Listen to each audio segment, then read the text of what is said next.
Welcome, parents and prodigies, to another episode of CHESSOLOGY, in case you missed it. Let's take a look at the Queen's Raid. Queen's Raid! Queen's Raid, very aggressive opening.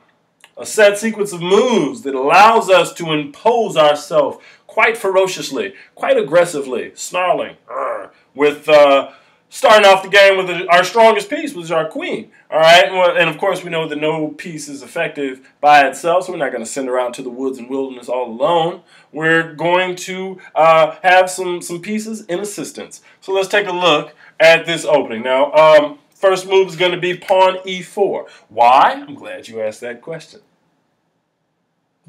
All right, so because we want to attack a center square, and now we're able to create some new moves here. We've created one new move for our knight. We've created several moves for the bishop. We've created several new moves for the queen.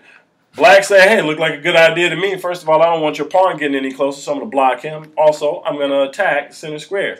Now, I use the word also, but we know Coach Atkins likes to use the word and. Why and? Because you can never have too much and. We love us some good juicy and. So, we're going to bring out a queen, right? Now, we're attacking the center square, and we're attacking a pawn, and we're attacking h7, and we're attacking f7. What do we know about f7? That is the weakest square in our opponent's defense.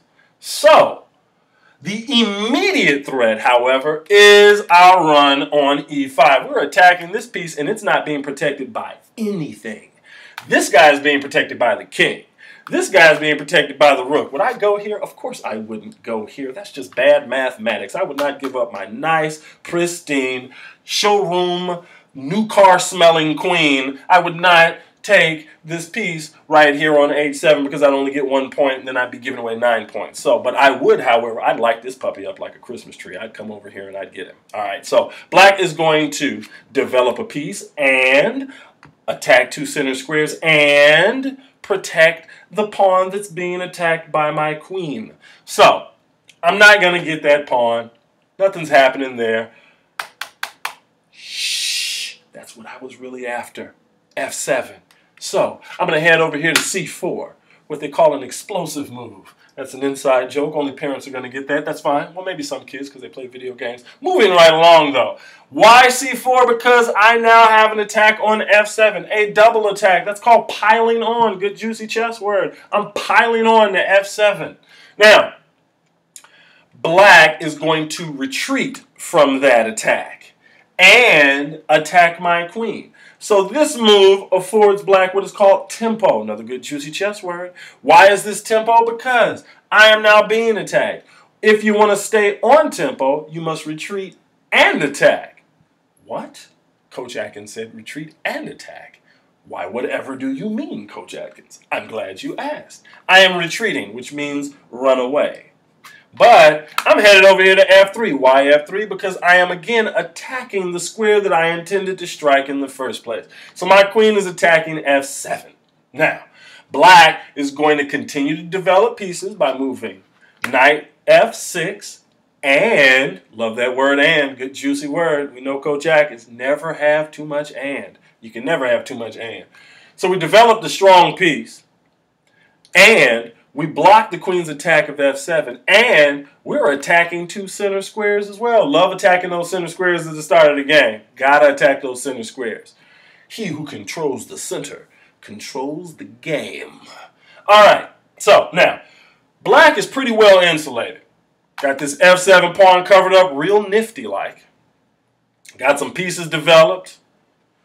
Set up for a nice little feed and kettle over here. White's a little jealous. Hey, I want a castle. I've developed pieces. I'm going to head over here. This is where I'm going to go with my knight. I'm not going to go out here to h3 because we already, look, he's kind of sunk in the hole there. I'm not going to go outside the board because we know the knights on the rim are grim. Not to say that it's never, ever a good idea to move on the rim of the board, but it's certainly, at the start of the game, we want to concentrate and focus our energies on attacking the center squares of the board. And in this situation, we want to go here. As a matter of fact, let's take a look at what would happen if we went here. Then this knight would drop down here, good and protected knight, pawn's got his back.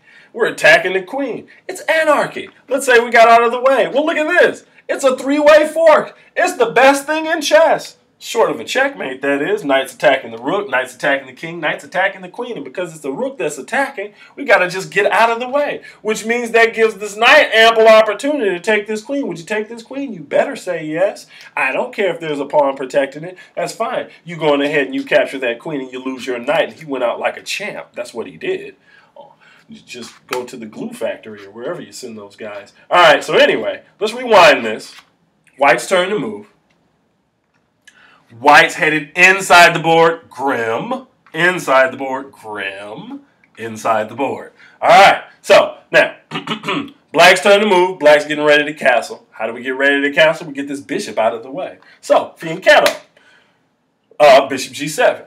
White, time to castle. Again, always the same way, consistently. We want to take our hand, place our hand on the king's nimble head, move him over 2 squares, then with the same hand, take your rook, jump over the king's head for a nice, neat castle. Got a little king sandwich over there. That's tasty. All right, we like that so much, we're going to do it again. Hand on the king first, never the rook, never 2 hands. No. We don't want to use the rook first because this is actually a legal move, and you could confuse your opponent. Your opponent could say, hey, you didn't mean to castle, you meant to move your rook. So instead, we're going to say 2 squares first with the king, because what other situation could a king possibly be moving a total of 2 squares? So, hand on king first. Jump over the king's hand with the rook. There we have it, Queen's Raid. Thank you, parents and prodigies. Another episode of CHESSOLOGY.org in case you missed it.